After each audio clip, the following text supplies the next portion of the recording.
Thank you for joining the Broadway Drumming 101 podcast with your host, Clayton Craddock. Welcome to Broadway Drumming 101. My guest today is Germann. How are you today? I'm fantastic. How are you? I'm wonderful. It's been a while since we've seen each other in person, and we've been trying to get this podcast together for months, but due to scheduling conflicts and other things, it didn't happen, but it's happening now. Better late than never. Yeah, absolutely. Absolutely.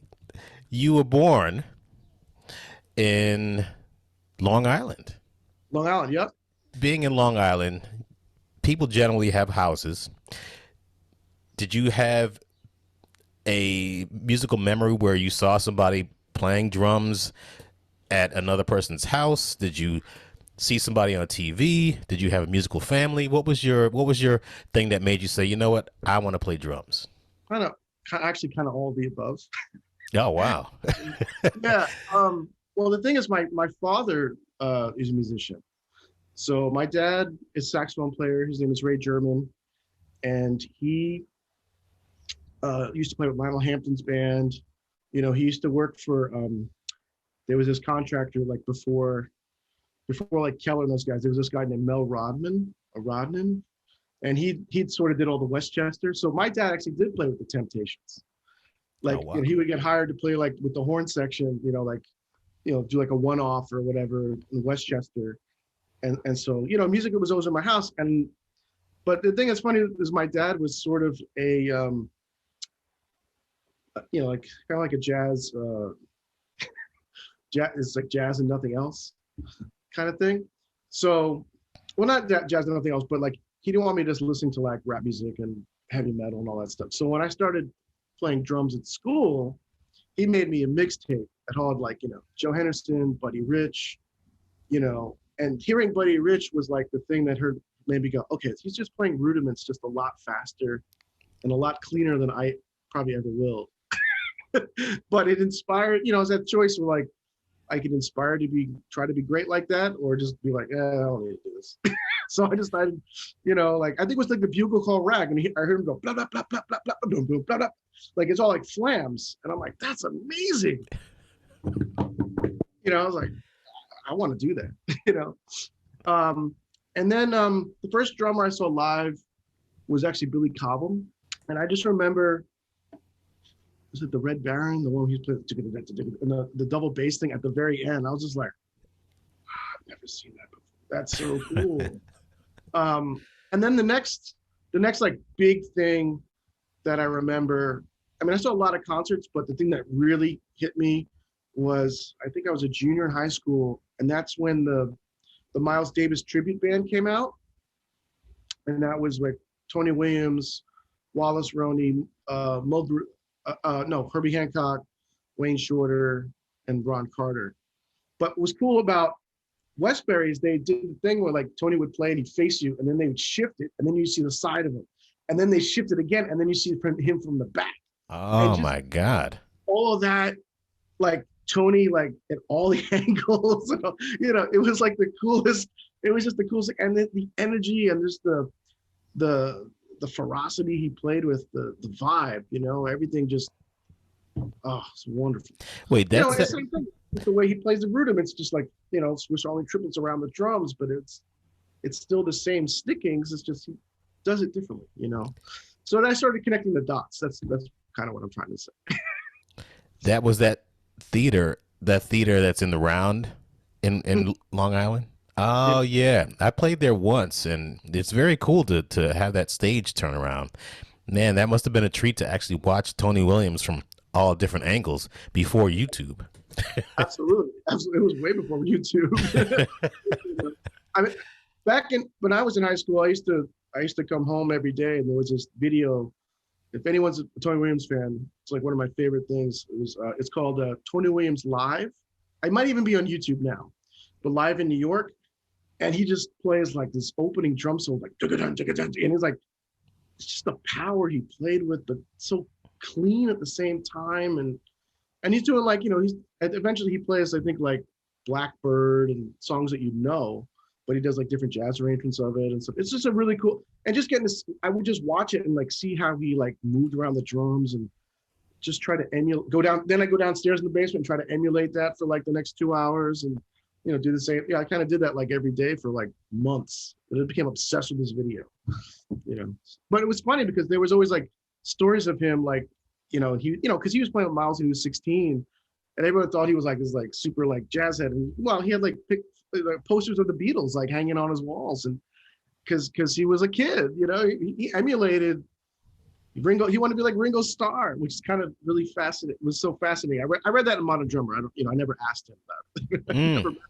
But I read that in Modern Drummer. They said he had like, you know, photos of like posters of like Beatles in his room. So it's interesting you say that his influences were rock people. But let me go back to you. You said that you were not allowed to listen to like rock, well, it was frowned upon. I was listening to the Beastie Boys, you know, where we got to write the party and all that stuff. Yeah. I would like my dad would just be like, I can't listen to this, and he's like, Gregory, if you're gonna play drum, you know, that's when you know you're mad, you know, Gregory, play the drums. You have to like learn this. These are the guys you got to listen. You know, he sort of just was like, in some ways it was cool because he sort of like put me in a direction to check out some stuff. But the unfortunate part about that is that sometimes musically it was hard for me to connect with people that were my own age. You know, I mean, there was a club out there called Sonny's Place. And part of the reason why I became a musician was honestly because I loved the hang. So I would go to Sonny's Place and I'd be like this 15-year-old kid and play. And I got like accepted, like, oh man, you sound good, kid. You know, come hang out with us at the diner. We're gonna get fries and some chicken sandwiches and complain about our wives or whatever they can do, you know. But just talk about music or whatever. And it was just I felt like a sense of belonging there. And that's sort of like what made me go, yeah, I really want to like pursue this. You know, the music was a lot of it, but a lot of it also was the people that I was connecting with, and I felt that sense of connection with a lot of people that were like, you know, at that time probably 20 years older than me, but they were still, you know, they were still cool. They didn't treat me like, I don't know, they didn't treat me terribly. They treated me better than people that I went to school with, you know. Besides Tony Williams and Billy Cobham, who were some of your other earlier drumming influences?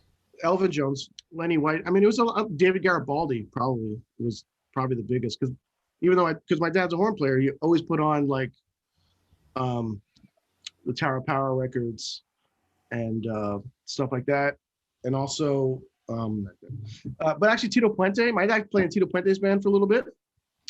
So he was a big influence. Just like it was kind of cool getting like to hear like the Latin stuff, and also the fusion stuff came later, like Chick Corea, you know, Now He Sings, Now He Sobs. The fusion, like the Airto stuff with Light as a Feather. That was like sort of like senior year of high school. So yeah, I guess Airto would have to be up there. Those kind of things were big influences for me back then too. Wow, it's hard to think. That's like 30 years ago now. So after high school, you were like, you know, I want to play music for a living. I want to play Broadway shows for a living.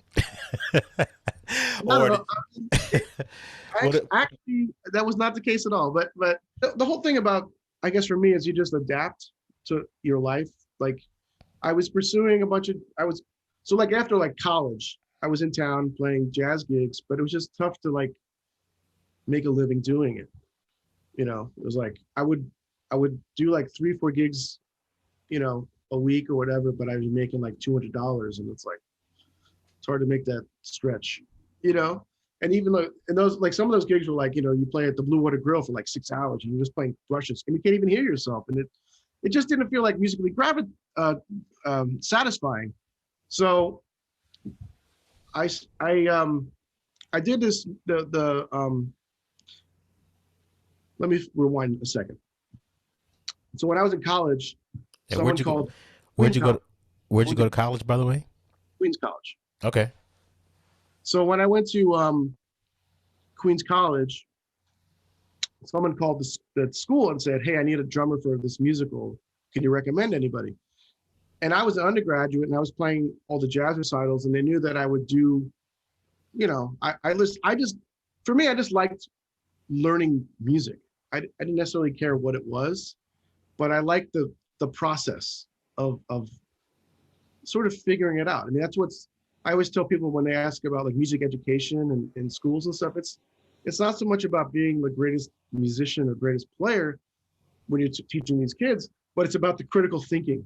You're trying to teach them how to take this page of music and then sort of problem solve it, break it down and do all these different things, and then come back and perform it, right? So anyway, this secretary recommends me to this person. I go out there and I do this musical out in like Bethpage called The It Girl. And, it was like every weekend for like, I don't know, a couple weeks. And then fast forward like 6 months later, the guy calls me and says, "Hey, this is Jeff. Do you want to do this tour?" I'm like, "What? Okay, sure. What is it?" It's like 9 months tour with the Big Apple Circus. I'm like, "Oh." So he became like this like guy that like he was subbing like Beauty and the Beast in town, and he just music directed this little show. And then he gets this offer to do Big Apple Circus, and then the rest.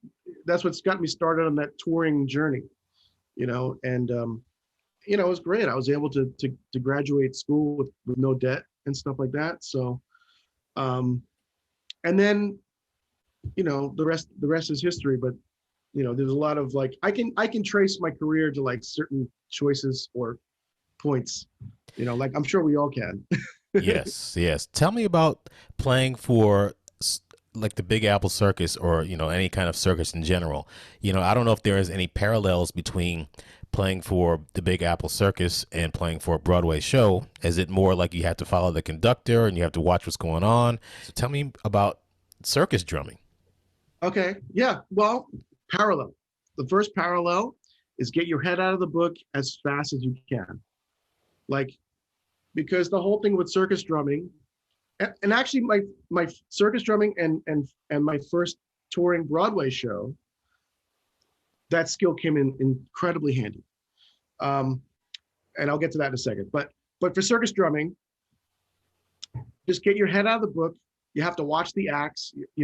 Every time the person flips on a trampoline or does something, you just have to watch what's going on and hit all the action and sort of almost not worry so much about the groove, because the action is more important than the grooves themselves. The grooves you play, but the rest of the band is sort of still playing while you got to like do these weird things that may not even be in time at all,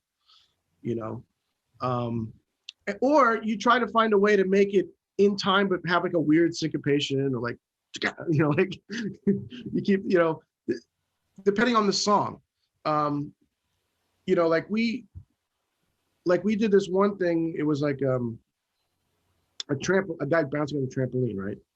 And it was we were playing this song basically called "What a Day for a Daydream." So like like the kind of like a 2-beat kind of thing. And then I'm just like, every time the guy would literally be like, "Greg, when I wiggle my finger like this, I need cowbells and woodblocks, like rolls on the cowbell." And like I'm looking at a monitor that's like, he's like this big on the monitor.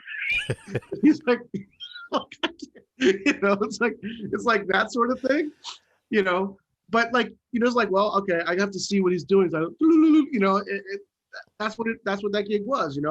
There were other things where like the juggler would be juggling, and he's like, every time I spin around, give me like I do like a 5-stroke roll into like a cymbal, and it doesn't matter like where it was in the group.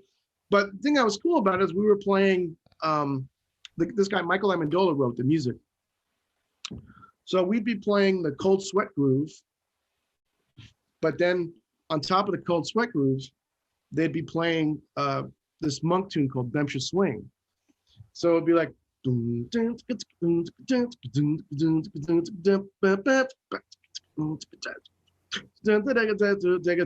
right? So we play like this like group, but then like every time the guy would look around, but Oh my like, God. and Wow. it's sort of like got you sort of just comfortable with like sort of like keeping the time going, but just like trying to subdivide. I try to find ways to subdivide where the fills were so I could always get back. But sometimes, it just wouldn't happen. I let the band do it, and then when I knew where they were, I just come back. Depending on the thing, because some of that stuff is all crazy, and but it's all about getting your head out of the book. That's what I'm trying to say. That's my point of the thing. It's just, and when you play a Broadway show, depending on the show, you have to watch the conductor. It's a lot of times with the clicks and stuff, it's a little different, but like, what the show that I'm subbing on now is Aladdin, and it's all just trying to follow the conductor as best you can, and just know that, okay, this is an 8-bar phrase, okay, while you're playing, and try to have as much as you can memorized so you can make adjustments. Now, my first touring Broadway show, the reason why I said it ties together, because the horn player on the Big Apple Circus ended up doing the non-act tour of Fosse. And that whole show is like, when I do this, you're hitting a triangle. Anytime the dancer did something, the percussion or the drums sort of makes all the hits to really accentuate what the dancers are doing. So, and there was a song called Perk 4, which is just a drum solo. And at one point, the guy does like this like thing where he's like, it's not really a pratfall, but he does like a fall where he's like spinning, and then eventually he stops. So you have to just like look up at the monitor and just like try to like go with whatever he does and stop whenever he stops, So that's like, I was like, oh, this is like the circus, and there was another point where like we were playing Damn Yankees, and every time the dancers would like run and jump and do like, a big jump in the thing, you'd have to hit a cymbal. It wasn't actually written in the music when they would do it. It just says watch video. It was that kind of thing. And I had to replace somebody because there was an issue. So like, it was like I had to learn the whole thing in like in a week and a half. And my first gig was, my first rehearsal, quote unquote, was the first show. Wow. Yeah, they like teched the show because they were on a layoff. They teched the show that day, and then the first actual performance was that night. But I had to like know it. And that show also, there's that like 15-minute version of Sing Sing Sing, where you're playing get up, and the dancers keeps doing this. It's like hits galore that don't actually make tons of sense musically, but it's when you watch it, you go, okay,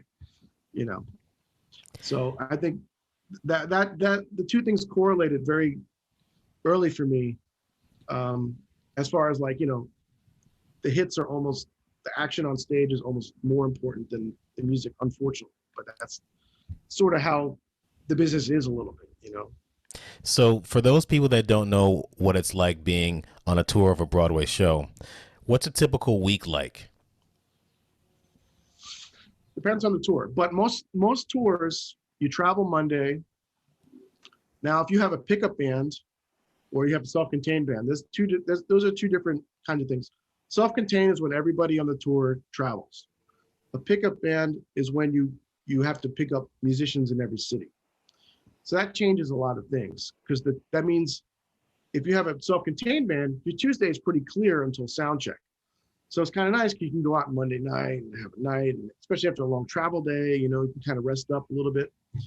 But if you do the other tour, where it's a pickup band, often on my last tour, I did Charlie and the Chocolate Factory. I would land the plane, would get off the plane, go to the airport, go to the hotel, eat some dinner, and then I'd go to the theater and set up the rehearsal kit. And then, I was also a librarian, so I'd go and hand out the music. And then I would go home, try to get some sleep. And then at like 7:00 the next morning on Tuesday, I would go try to set up the actual drums in the pit. And then we'd rehearse from like 9 to 2, right? And then pack everything up, try to get a bite to eat or something. Then we have sound check from like 3:30 to 5. And then you have a couple hours, and then the show is usually at like 7:30, you know. And so it's a long, really long Tuesday. But then the rest of the week is like Wednesday, Thursday, Friday, 5-show weekend. But then the difference between Broadway and touring also is that you do the 5-show weekend, then you got to pack up your drums, then you have to go back to the hotel and pack up your life, you know, and then go to the airport and, you know, rinse and repeat. So the touring with the pickup bands can be pretty exhausting, you know. So the worst part, I guess, is the Sunday evening through Tuesday evening. Yeah, on those tours, it can be it's a lot. It can really wear on you. You know, when you have weeks, like multiple week cities, then it's cool because then you get a Monday off. You kind of like recuperate a little bit. But there are times where they, you know, the tour is like 1 week. The stop's only 1 week long, and there was one point in the last tour we did like 7 weeks in a row of just 1 weekers. It was, you know, by the time you're like, I'm cool for about the first month, but after like that, you start like going, because you're also playing the same music every day. You know, you got to find ways to like keep it fresh, and it's really just getting through the rehearsal that's hard, because a lot of times it's just, you know, I can get myself up with the performance, but sometimes it's hard to get super focused for the rehearsal, because it's you're still exhausted from the 5-show weekend plus the travel. So it's sort of like, I don't mean I'm like not focused, but it's just sort of like, as far as the amount of focus, I try to save it for the actual shows in a way, if that makes any sense. Like, you got to learn how to pace yourself in a way, because it's just mentally. But I know, at least for me, that's how it was. I don't know about other guys that tour a lot, but for me, you know, on the other tours where it's like just the sound check, it's no problem. It's just 8-show weeks, you know, even if there's a problem. And a lot of times too, with the travel, like traveling, there were weeks where like we were supposed to leave at like, you know, 11, 12 o'clock. And there were like problems with the plane or whatever. And we got in at like, you know, 1, 2 o'clock in the morning, and then still have to do the same setup. You know, it's at like 7 o'clock, you know, get up at 7 o'clock in the morning, and then you're trying to get through that Tuesday with like very little sleep, you know? So, and on top of that, when you go to these different cities and you have pickup bands, you're playing with an entirely new group of people, and you have to adjust to them. And especially if you're working with a new percussionist, it could be very, very challenging, man. So you did the Big Apple Circus, and first tour was Fosse, you said? Fosse, yeah, the non-act tour of Fosse, yeah. And the difference between, to explain to people what a non-equity tour as opposed to an equity tour is, you would say? Pay. Say pay is the biggest difference. It's probably, well, one of them. The other thing about it is the amount of time you stay in a city, and the cities you go to. You know, they were, and also on Fosse, you know, the first year that I did was like 6 months of what they call one-nighters. So basically, like, you're living on a bus. Like, you stay in a hotel on nights, but then you get up at like, you know, 6 o'clock, 7 o'clock to get on a bus to 8. And then you're like, you know, you go to like Evansville, Indiana, or is it Illinois? I don't even remember. That's what I mean. There's so many cities. I don't even remember like where exactly which states they're in, because there's this whole like, you know, you get to this point where you're like, what day is it? And then you're driving from like, you know, there's this like little area in the country that's Midwest.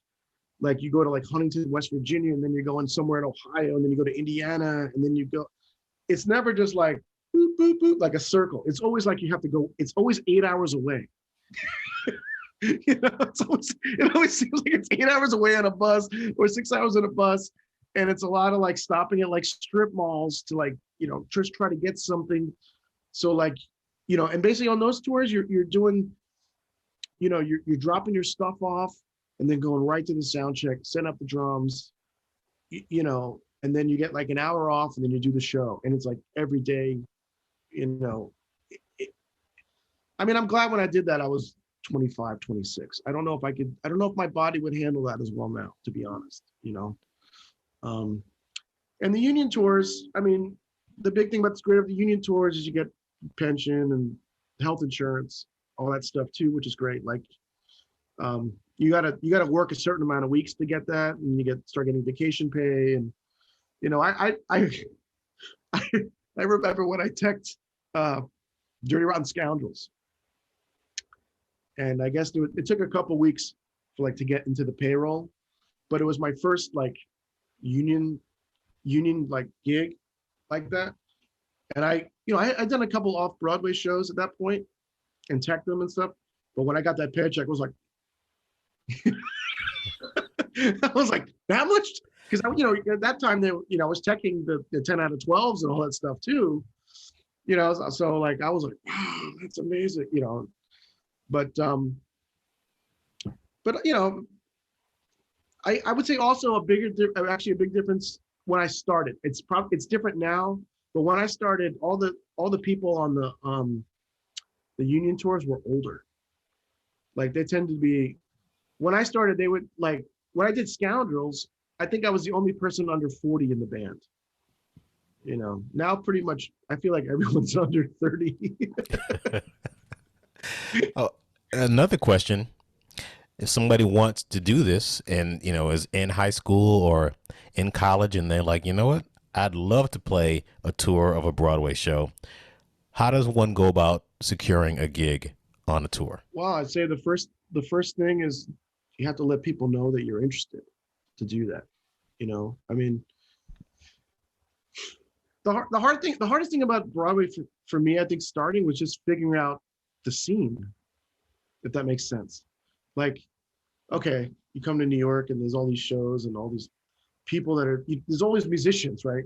But you don't know who's really doing the show. You got to join the union and find out who's doing this. And, and when I was come up, you hear about John Miller, you hear about Michael Keller. Now, the one big advantage that I had was that my father and Michael Keller played in a band together. So, and my dad was really good friends with Michael's brother, Bobby. They both played on Annie together. When there was an audition for the Wicked tour, back when Gary left to do Tarzan, and then Matt Vanderin was going to take over, they were looking for a drummer. And when Keller called me, he's like, wait, is this Ray German's son? I was like, yes, it is. Wow. So like that was kind of like a funny coincidence. But when he called me, he didn't really know who I was, but I got recommended by Tommy Igoe because I was studying with Tommy Igoe at the time. And and that's actually another thing is that for me, after the Fosse tour, that playing Sing Sing Sing every day, my hands, I actually was starting to get arm problems, and so I started studying with Tommy Igoe to just help my technique and just sort of get that stuff all situated. So, thanks to Tommy, I'm still playing today, I think, So you took over for Matt on No, what happened was I didn't get the gig. Oh, okay. I got the audition. It was actually it was really cool because I got the audition, and I think that's when Darcy McRae got the Wicked tour. And then but it's actually, now that I look back on it, it was probably the best thing because I wasn't really ready for the tour. I wasn't ready for that tour, I should say. Now, why do you think you weren't? Because when I did Scoundrels, it was like it was sort of a jazz kind of show. And the conductor said to me, Greg, everything sounds really good, but you kind of have a little bit of jazz feet. I was like, oh, okay. So basically I was too light on the kick drum, so then like that kind of got me into like starting to play more heel up, and then I had to learn a few other things. And then the next tour after the Scoundrels was Grease. So that was like, playing more, a little heavier, and it was the Grease that, Clancy had started. So, that same, like those arrangements. So, and that led to me doing 9 to 5. And then eventually 9 to 5 led to Wicked because Aremus heard me play 9 to 5 and was like, oh, you're good. And then he told Keller, and well, actually there was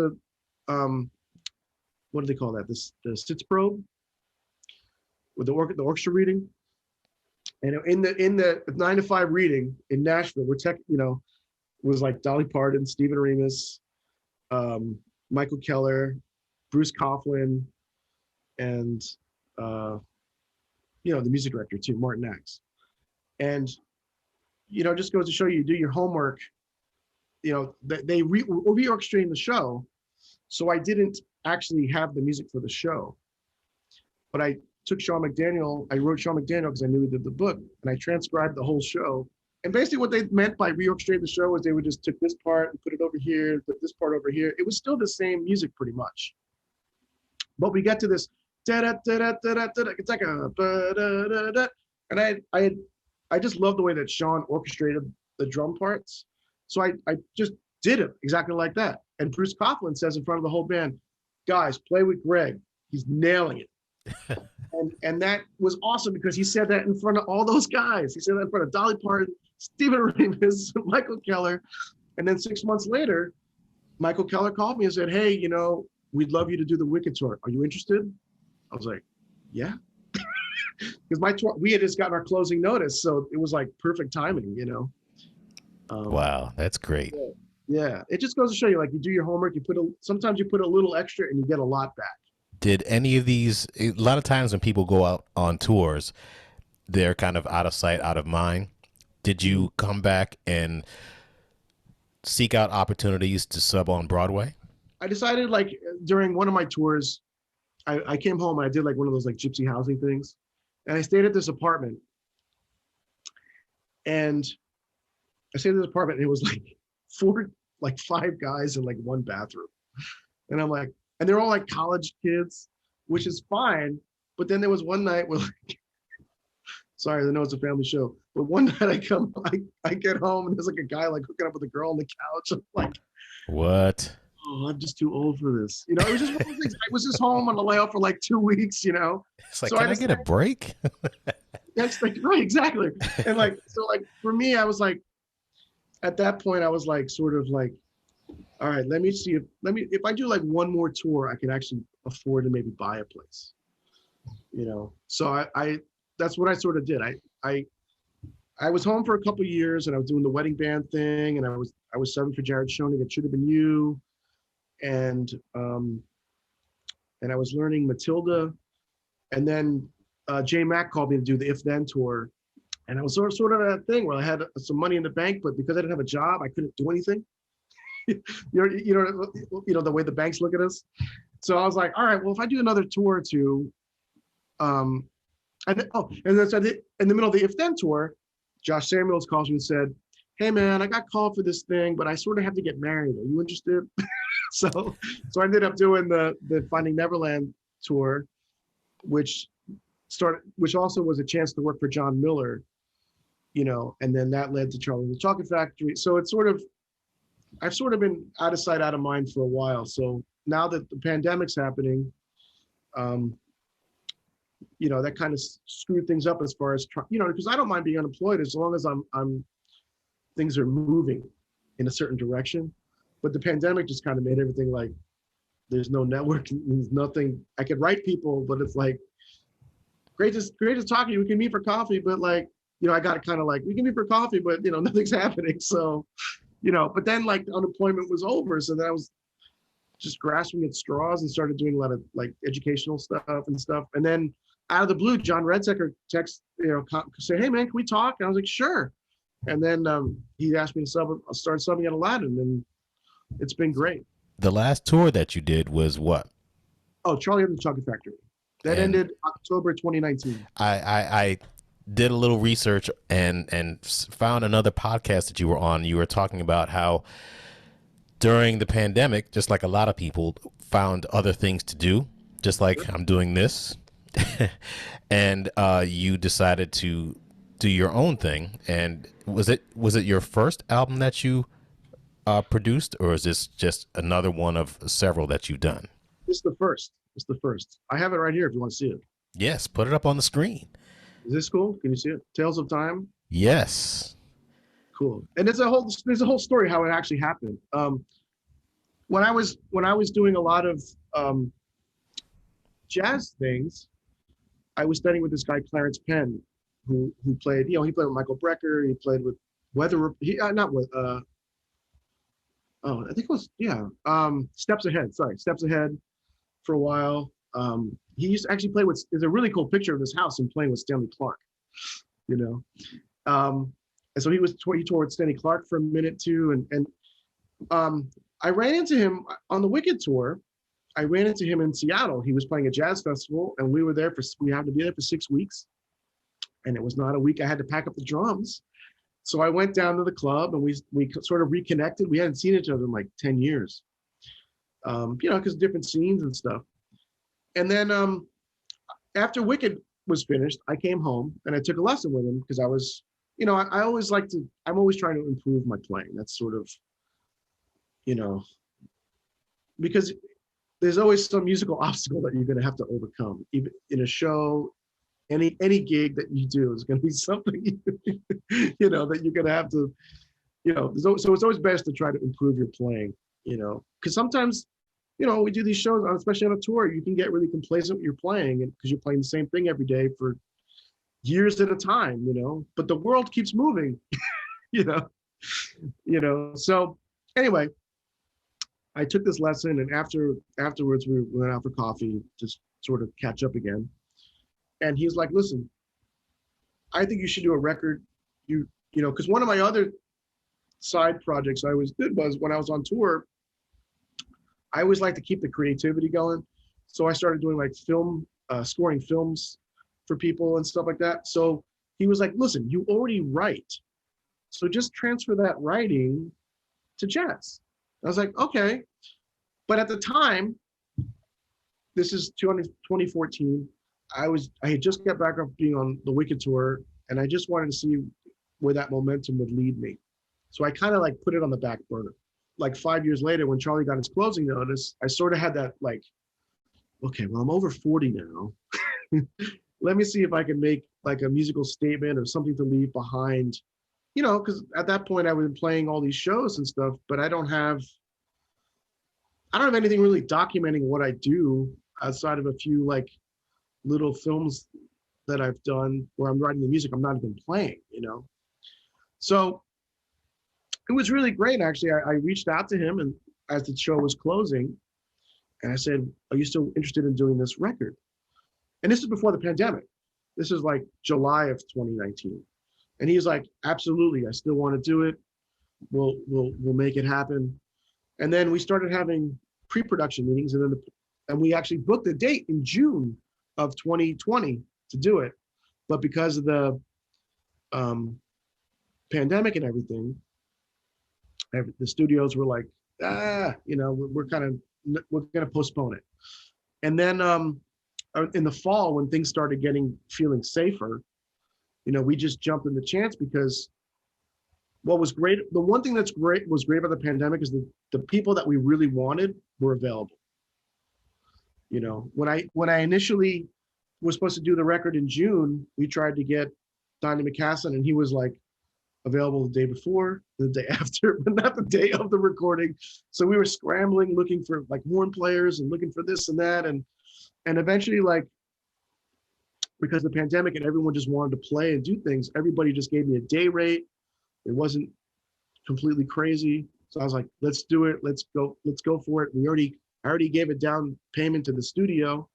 So let's do this. Let's make it happen. And then it was great. It was great. It was one of probably the best thing I've ever done for my career, just because now I have something to show people what I do. And when people say, what have you done or whatever, I said, well, I have this, even Summing on Aladdin, I saw someone I hadn't seen in a while. I'm like, yeah, bro, you did like a big boy record. I don't know what a little boy record would be, but yeah, exactly. As opposed to the kids record, what the exactly, like, but it was just, I think it just meant because I have sort of like an all-star lineup, and I wrote all the music, and it got like it actually got on like it actually exposed me to like a whole new world of like there's actually like jazz charts. I'm like, I didn't even know that was a thing when I started the record. I was just doing it because I had some ideas and I jotted them down and wanted to see what we could do with it, and And also like I could show drummers like yourself. I could show John Redsicker, hey, I did this, because I don't have any videos of me playing a show. I have, I have a resume that says what shows I've done, but it's hard to get traction without people hearing what you do as opposed to, just knowing that you did something. Because a lot of guys are like, oh, but you did that on the road. I did Wicked, but on the road. What's been really great for Aladdin for me, actually the best part for me, more so than just playing the show and doing it and having them be happy, is now all these New York musicians are hearing me do it. One of the percussion subs, we both know, but I'll leave his name out of it. We played a couple weeks ago, and he texted me in the middle of the show. He goes, "Craig, you sound so good, man. Like you're playing like a perfect show." I'm like, well, it's just, but that made me happier than anything. The fact that, and it's someone I really respect a lot. And even the horn players are like, man, it feels great, man. We love having you come in, and just having like that kind of positivity and reinforcement. Subbing is such a thankless job. You do the show, and it's like, okay, man. So, the fact that anybody even says hi to you is like a miracle. Well, so this guy sent me this text, was like, it meant the world to me. No, speaking of subbing, a lot of people don't know what it takes in order to become a sub. If you could tell people what to do or what you should always do as a sub, what would you tell them? Try your best to sound exactly like the person you're going in for.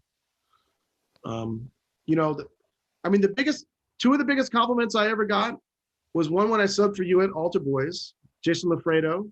You sent me that text.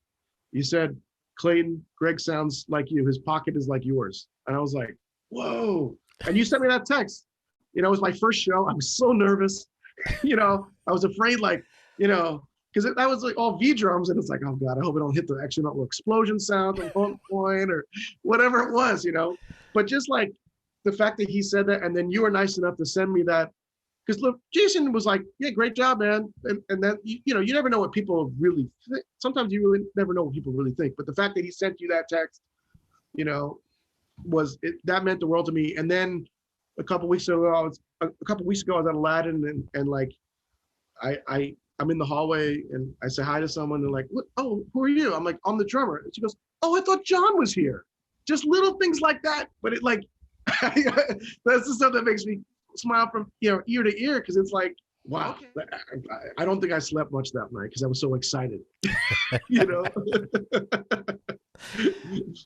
you've subbed, so you put all that work and energy into the thing, and things just happen. Even John Redsicker called me like the day before my first show. He goes, "Listen, Greg, it's I know you're nervous. You're probably gonna hit something weird at some point because you're just not, you can work on everything as much as you can, but it's just in the heat of the battle, things happen.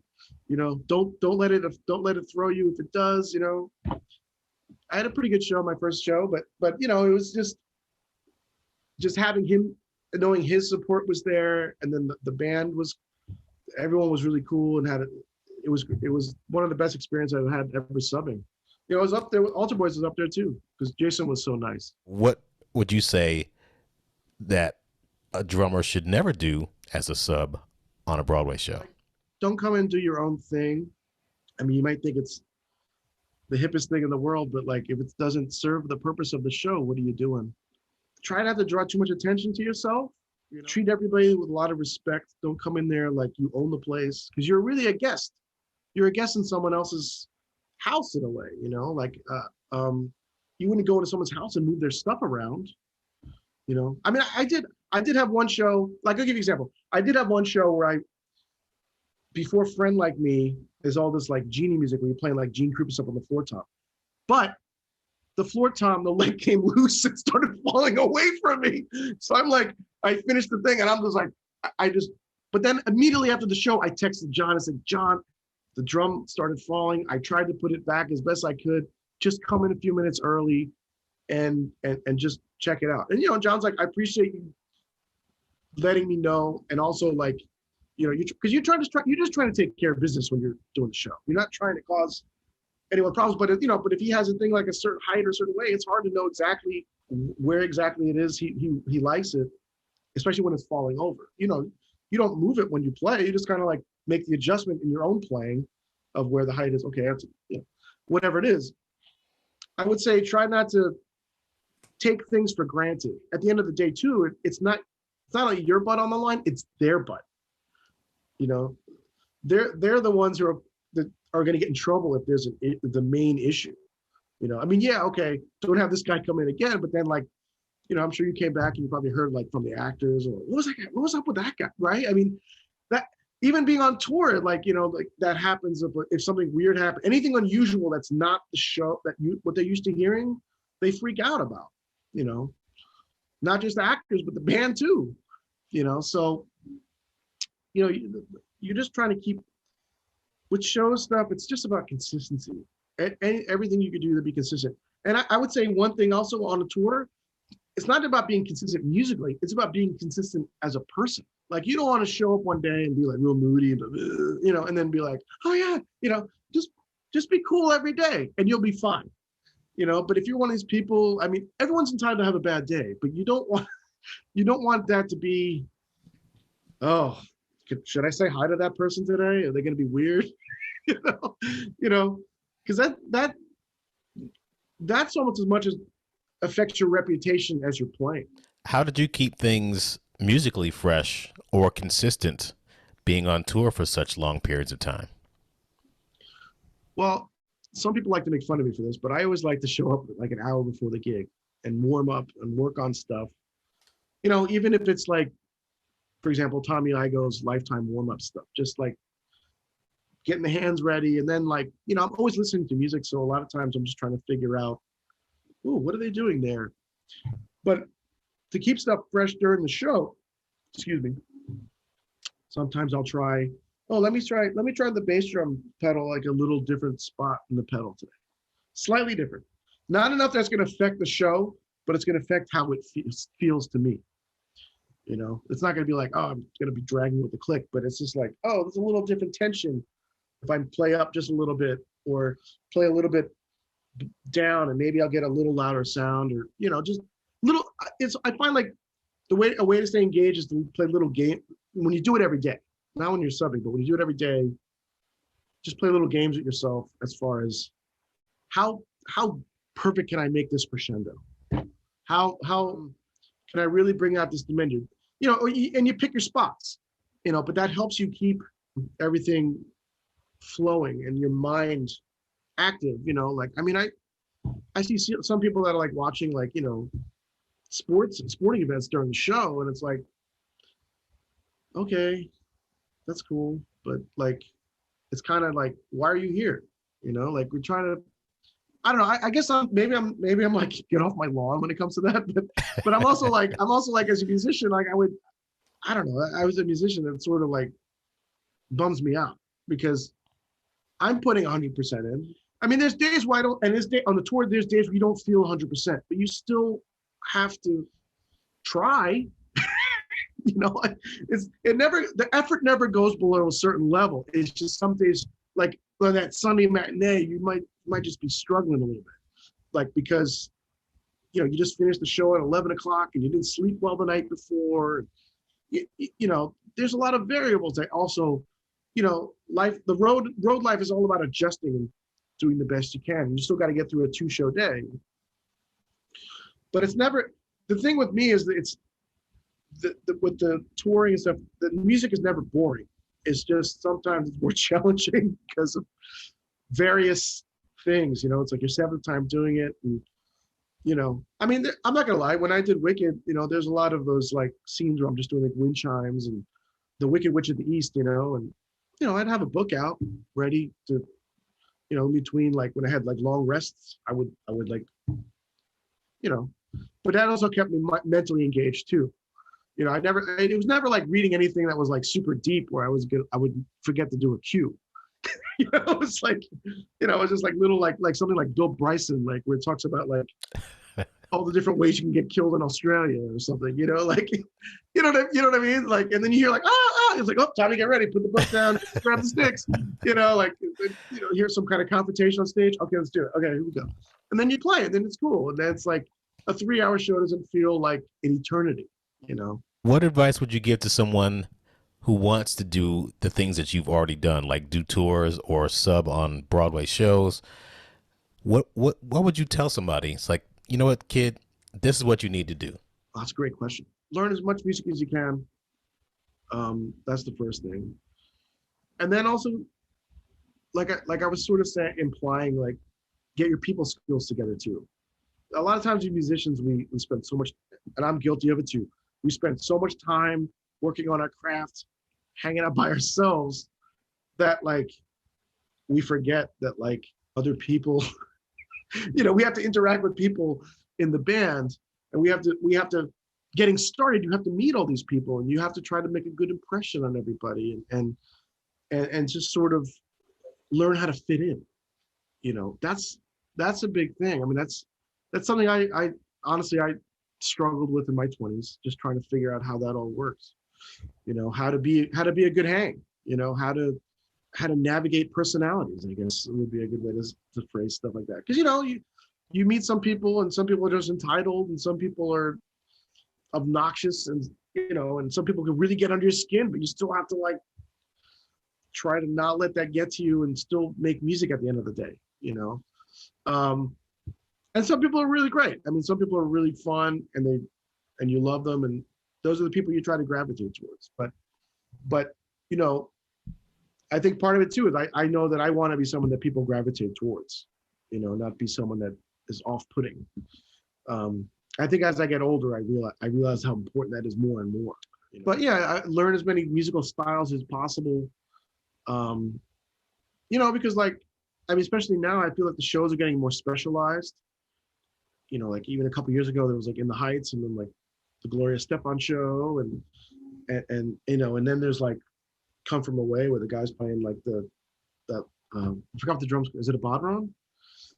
Or the percussionist is playing like that, like a frame drum.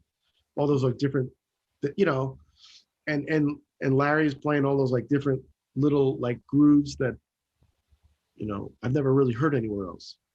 But then also at the same time, you also have like your shows that are like straight ahead jazz, and you're playing a big band. And then you have the other ones where you're playing a pop gig. And then, you did the one with the Temptations, and then, Tina, and then MJ. And, so the shows are getting more and more specialized, especially with all these, like the bio shows, So like, and then if you get a call like that, just listen to that stuff as much as you can. I mean, that's one thing that's great about the subways. You just put those headphones in, you could really kind of like, I live in Inwood, so it's like a good 45 minutes to listen to music, there and back, so that's an hour and a half of music listening to every day, and if like you play like Little Shop of Horrors or something, that's like a lot of doo-wop stuff. So like learn that's, stylistically, there's all these different things that we can check out as musicians and drummers, and then the more versatile, the more well-rounded you are, the more chances you have of being able to fit in musically into a band as well. I mean, especially because you're doing readings, like especially when you do readings and you're creating stuff, you have to have a palette to choose from. If someone says, "Hey, can you play this like so and so?" You have to sort of have an understanding of what that is, what he means, that like interpreting what the director or whoever's trying to tell you to do that, Excellent advice. The kind of equipment that you use, are you a very particular person? It's like, I only use Yamaha drums, I only use Zildjian cymbals and this brand and this, that. What do you use generally? I try to use whatever's best for that situation, to be honest. I don't have a lot of endorsements or anything like that. Like, for example, if I have like a jazz gig, I'm going to use my Carope cymbal and this other cymbal that I use. But if I'm doing a show gig, I want to use something that's a little brighter. So I'll use like a, you know, depending on what the show is, right? But like I'll use something that's like a Zildjian cymbal that's a little brighter. But then like I really like those evolution cymbals that Dave Weckl used that he sort of helped create. So I was using those on the road for a while. You know, so I sort of like, as long as I'm happy with the sound, it's cool. I'm cool. I mean, I've toured with Yamaha drums, and I've also toured DW drums on my last 2 tours. I use my DW series drums, but I couldn't. I'm so bad. I couldn't even tell you what model it is. I just know they sound good. I hear you. I'm kind of the same way. Now you have a album out. It's on CD, 8-track, cassette, LP. And can people find it on iTunes and other places like that? Yeah, it's called Greg Germann, Tales of Time. It's on Spotify, Apple Music, iTunes. You can contact me. I have CDs. If you want a signed CD, I'd be more than happy to send you one. I still have a couple boxes of CDs, so, you know, because who has CDs these days, right? But if you want to, like, you know, if you want the actual like thing to hold in your hand and read the liner notes and all that stuff, I have that. You know, and also I just did a gig Monday, so I'm going to have some of the music from there on YouTube. If you want to check out my website is greggermanmusic.com. My YouTube is, I think it's Greg German Music as well on YouTube. You can follow me on all the socials as well. German Greg on Instagram. You know, feel free to reach out if you have any follow-up questions. I'm all for, or Clayton, you know, reach out to yours, you know, Broadway Drumming 101, you know, is that your Instagram? Yeah. Yes. Broadway Drumming 101. Or me to if you have any follow-up questions, if you're curious about this, you know, if you want like a more in-depth answers or anything, I'm down to help whoever needs the help. Well, it was great talking to you. Thank you for taking time out. You know, I should really check out your album. I'm going to listen to it today, and yeah, I'm really curious to check it out. And thank you, Greg Germann, for being a part of Broadway Drumming 101. Thanks, Clayton. Thanks everybody for listening. We will definitely talk soon. I hope so. Thank you. All right. Talk to you later. All right. Cheers.